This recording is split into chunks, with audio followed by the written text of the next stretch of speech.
هەموو کۆڕ و کۆبوونەوە و ئەو شتانە کە ئێستا لە دامێنی گردی مامەیارە دانراوە. هەروەها سپاسی بەڕێز کاک ئاواتی قایمقام و لیژنەی ئەمنی و ئاسایش و پۆلیسی هاتوچۆی سلێمانیەکەین شەو و ڕۆژیان خستۆتە سەریەک بۆ دابینکردنی ئارامی شار و پاراستنی ئەم یادە پیرۆزە. سپاسی کاک یوسف یاسین سەرۆکی شارەوانی پێشووی سلێمانیەکەین کە شوێن ئاگرکردنەوەی نەورۆزی بە دیاری بۆ کڕین و ئێستا لە پانتایی دامێنی گردی. سپاسی بەڕێوەبەرایەتی دابەشکردنی کارەبای سلێمانیەکەین لەگەڵ ئەوەی هەموو ساڵێک هاوکارمانن بۆ ئەم ساڵیش دارتەلی کارەبایان بۆ پشتی سەکۆی نەورۆز بۆ دابین کردوین. زۆر سپاسی ئەو ڕێکخرا و کۆمەڵە و گروپاناکەین بۆ جوانکردنی ئەم یادە هاوکارمانن بە تایبەتی باخچەی ساوایانی خەونی مناڵان کە هەموو ساڵێک خۆبەخشانە بەشداری لە یادی جەژنی نەورۆزە ئەکەن. بەڕێزان، لیژنەی باڵا وەکو نەریتێک ساڵانە پەیکەرێک بۆ کەسایەتیەکی نەورۆز پەروەر سازەکات. ئەوە بوو پار و پێرار بۆ مامۆستایان پیرەمێرد و عین شەونم سازکرا. لە یادی جەژنی نەورۆزی ئەم ساڵیشدا مامۆستا نەجمەدین مەلا بەسەر کراوەتەوە و بڕیار وایە ڕۆژی 33 بەسەر 64 کەسایەتی نەورۆز پەروەرە دابەش بکرێت. لەگەڵ ئەوەشدا هونەرمەند مەهاباد جەمال 64 خەنجەری لە سینامێک دروست کردو و پێشکەش بە و 64 بەڕێزە ئەکرێت کە پەیکەرەکەیان پێبەخشرێت. خۆشەویستان، ئێستش داوا لە بەڕێز کاک بابەکر بەڕێوەبەری گشتی ڕۆشنبیری هونەری سلێمانیەکەین بۆ خوێنەوەی وتاری پارێزگاری سلێمانی و وتاری بەڕێوەبەرێتی گشتی ڕۆشنبیری هونەری سلێمانی باب فەرمێت. خەڵکی خۆشەویستی شاری سلێمانی و دەوروبەر، جەژنتان پیرۆز، نەورۆزتان پیرۆز. هیوادارم ئەم ساڵ ساڵێکی پڕبەرەکەت و خۆشی بێ بۆ هەموو لایەکتان.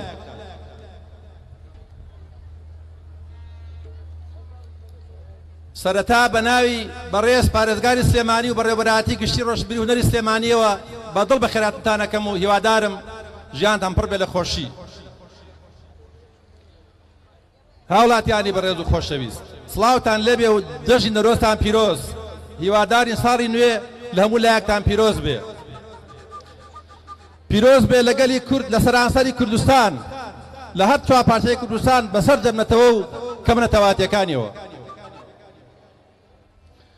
پیرۆز بێ لەسەر جەمە و گەلانەی جەژنی نەورۆز وەک یەکەم ڕۆژی ساڵی نوێ ڕێزەگرن و وەک بۆنەیەکی نیشتیمانی ئاهەنگی بۆ جەڕن. پیرۆزە لەسەر جەمگەلانی جیهان، چونکە ئەم ڕۆژە بۆ زۆرینەی مرۆڤەکانی سەرگۆی زەوی وەرچەرخانی ئاو و هەوایە لەسەر ماوەسۆڵەی زستان و دەربازبوونە لە شەختە و سەهۆڵ و دەستپێکی وەرزی بەهارە کە هەمومان هەست بە خۆشی و گەشی و ڕووناکیەکەی ئەکەین. بەداخەوەین کە ساڵی ڕابردووشمان وەک زۆرینەی ساڵەکانی تر کوردستان و ناوچەکەمان بێبەری نەبوو لە بەردومان و کوشتن و شەڕ و ماڵوێرانی. کوژرانی خەڵکی مەدەنی بێدەرەتان لە ناوچە جیاوازەکانی کوردستان خەمی خستۆتە دڵی هەمومان و تووشی خەمباری و دڵشکانی گەورەی کردوین. بۆیە هیوادارین ئەم ساڵمان ساڵێک بێت پڕ بێ لە ئاشتی و ئارامی و برایەتی و دوور لە خوێن و جەنگ و مرۆڤ کوژی. هیوادارین ئەم ساڵمان ساڵی 2019 ساڵی یەکگرتوویی و تەواوی هێزەکانی کوردستان بێت بۆ بنیادنانەوەی وڵاتێکی ئاوەدان و خۆشگوزەران. هیوادارین ئەم ساڵمان ساڵێک بێت حکوومەتێکی بەهێزی تۆکمە لە هەرێمی کوردستان پێک بێت و دۆخی ئابووری خەڵک چاک بکات و دەستگا و دامەزراوە کارژێڕەکان پوختە بکاتەوە و سیستمێکی دامەزراوەی قایم بنیاد بنێت. هیوادارین خەڵکی کوردستان پشتیوان و پەناگای حکوومەت بن و ئامۆژگاری بەردەوامی بکەن تا وڵاتەکەمان دەرباز بێ لە نەخۆشیە سامناکەکان و خواردنە هاوردە خراپەکان و دەرمانە بەسەرچووەکان و مادە سڕکەرە تۆقێنەرەکان. گەلی خۆمان چی ئەوێ؟ ئێمە ئەزانین گەلی ئێمە چی ئەوێ؟ دڵنیان میلەتی ئێمە نەورۆزێکی ئەوێ کە ساڵەکەی بەردەمی پڕ بێ لە خۆشی و هات خۆشی بۆ معنایەی دۆخی سیاسی و کۆمەڵایەتی خەڵک پڕ بێ لە ئاسایش و ئارامی هات بۆ معنایە کە گوزەرانی خەڵک نەدرێتە دەست قەدەر و ئیسرافی فرعونی و بێبەرنامەی وێران کرد سڵاو لە پیرەمێردی نەمبەر کە مامارەی بۆ ئێمە کردە جێگەی ڕێزگرتن لە نەورۆزی شادی سڵاو بۆ گیانی شەهیدانی کوردستان کە بوونە ڕووناچی و کوردستانیان لە تاریخی دەرباز کرد سپاس و پێزانین بۆ پێشمەرگە و هێزەکانی تری ئاسایش و پۆلیس کە خەڵکیان لە ناحەزار و خراپەکاران پاراستووە سپاس و پێزانینی زۆر بۆ گەلی ئێمە بەسەر دەم پێکاتەکانیەوە کە خۆراگری زۆری نوان و بەرگری کرد و خۆی کرد بۆ قەیران و قەیرانی قورس و درێژماوە سپاسانەکەم و جەژتان پیرۆز بێت باز بۆ مامۆستای بەڕێز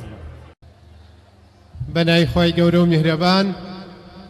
ئامادەبوانی بەڕێز و خۆشەویست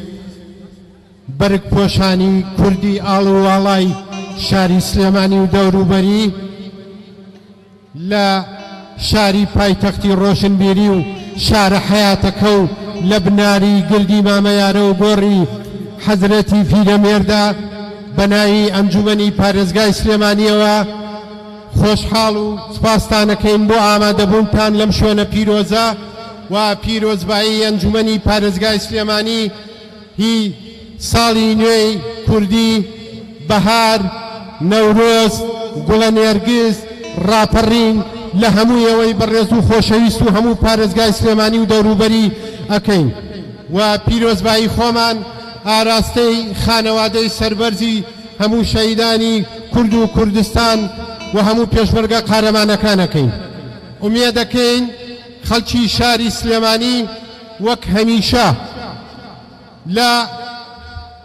هەم بار و گوزەرانێکی خۆش هەم لە سروشتێکی جوان و ڕازاوی ئەم کوردستانە و پارێزگای سلێمانیە ئومێد دەکەین هەمیشە بە خۆشی بە ئازادی بە سەربەرزی بژین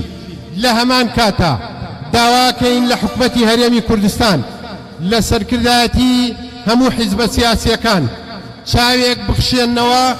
بە هەموو بەرنامە و پلانەکانی خۆیانە کە لە ڕابردوو هەیان بوو پلانی تازە بەرنامەی تازە بیری تازە لەم نەورۆزە تازە ساڵی نوێی کوردیە کارێک بکەن کە خزمەتی ئێوەی بەڕێز و خۆشەویست جارێکی تر بیر لە برسیکردن و عەزابدان و ئازاری ئەم خەڵکە خۆشەویستە نەکەنەوە جارێکی تر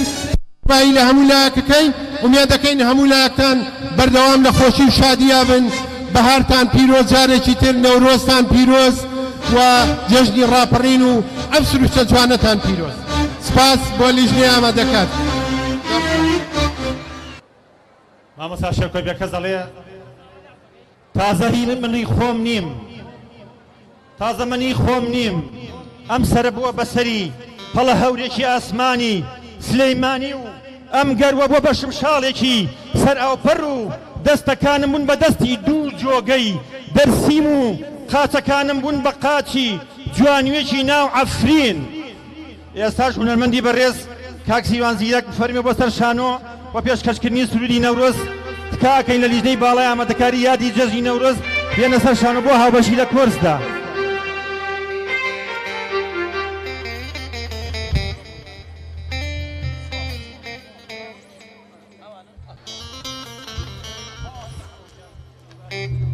الو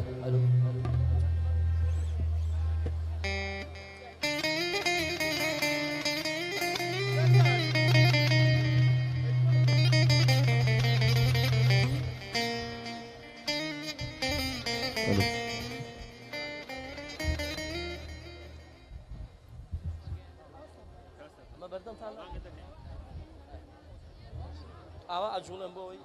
هەموو جارەکە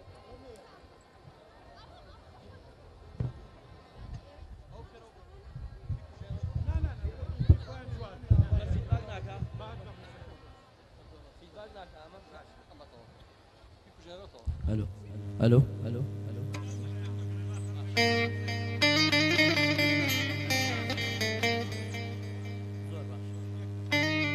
هەر کەسێکەوێ بەشدار بێت لە وتنەوەی سروودی نەورۆز با بفەرمێ بۆ ئێرە هەر کەسێک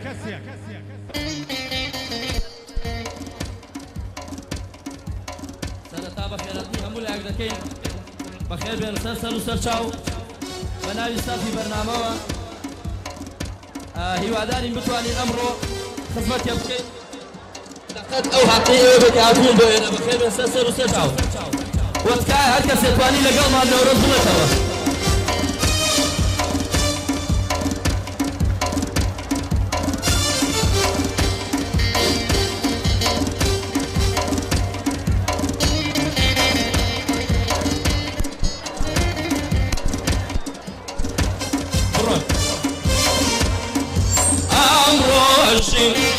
ساڵی تازەیە نەورۆزە هاتەوە جێژنێکی کۆنی کووردا بەخۆشی و بەهاتەوە ئەمڕۆژی ساڵی تازەیە نەورۆزە هاتەوە جێژنێکی کۆنی کووردا بەخۆشی و بەهاتەوە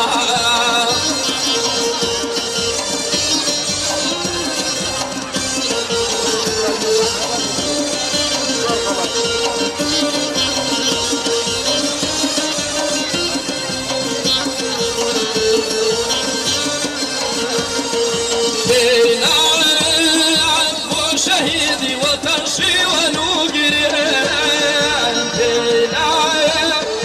بو شهيدي وترشي ونوقرين نامرين أوانا وانا ظلي ملة عشير أمروشي قالي طازين وروث هاتوا جيش نيكي كوني كوردا بخوشي وبهاتوا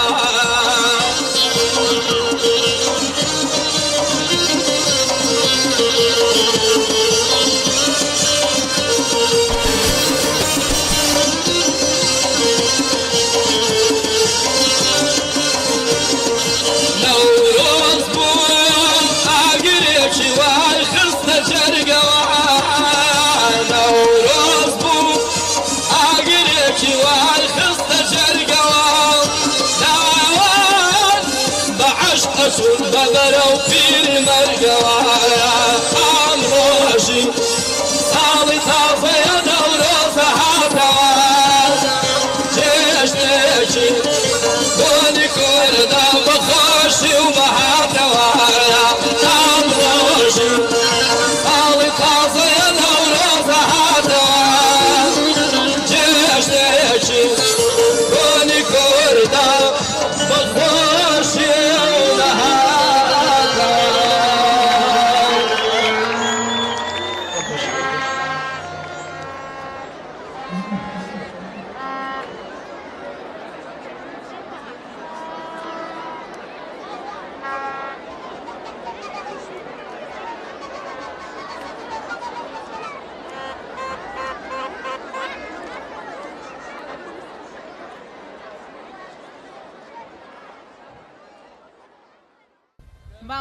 كابودي بازنك ليادي جژنی نەورۆزدا دەڵێت خۆشی لەو باخوکێوە خۆشی لە من و ئێوە جژنی نەورۆزمان پیرۆز هەر خۆش بێ وڵات و هۆز نەورۆز جژنی گشتمانە جژنی پشتا و پشتمانە لە نەورۆزدا بووکاوە ڕۆڵەی چینی چەوساوە چەکوشی تۆڵەی وەشاند مێشکی زوحاکی پژاند کۆتایی هات شەوی تار هەڵهات خۆری پرشنگدار مناڵینە هەموو بێن بەستە بۆ نەورۆز بڵێن دەی کێ دەنگی خۆشە زۆر بڵێ بەستەی جۆرا و جۆر بەڕێزان چڵە نێرگزەکانی باخچەی ساوایانی خەونی مناڵان قوتابخانەی خەونی مناڵان هەموو نەورۆزێک بۆن و بەرامە و ئاوازێکی جوان پێشکەش بە نەورۆز دەکەن با بفەرمون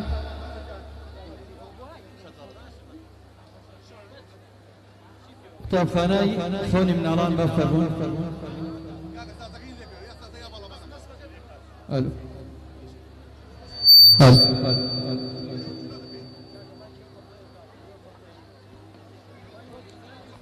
بەردەمی و خێمەیە تکامان کرد چەند جار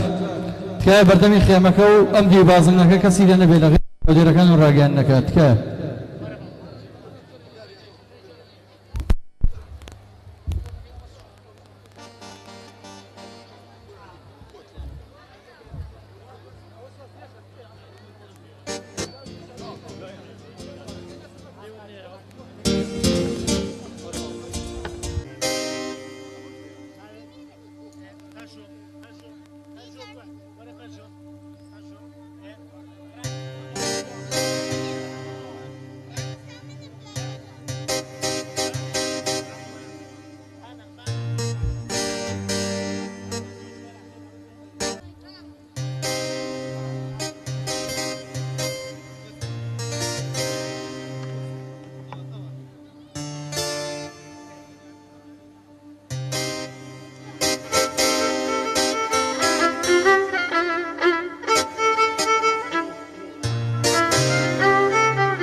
ڕۆژەوە کە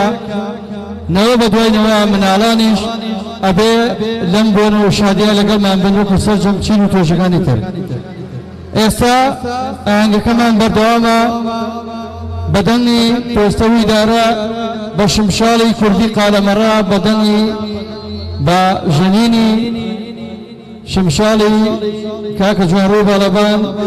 هونەرمەندی بەتوانە و هونەرمەندی ملی ناودار لەگەڵ کاکە ژەنێری کوڕی بە ئامێری زەڕب پۆستەوی دارە و نمایشی هەڵپەرچێکی جوان جوانترین تابلۆ لەلایەن گروپی پەرچەی نیشتیمان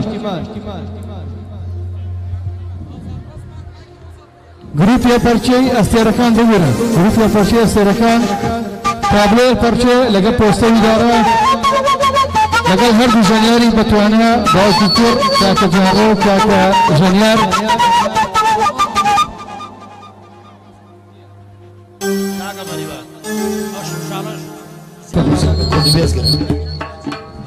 گەڕیان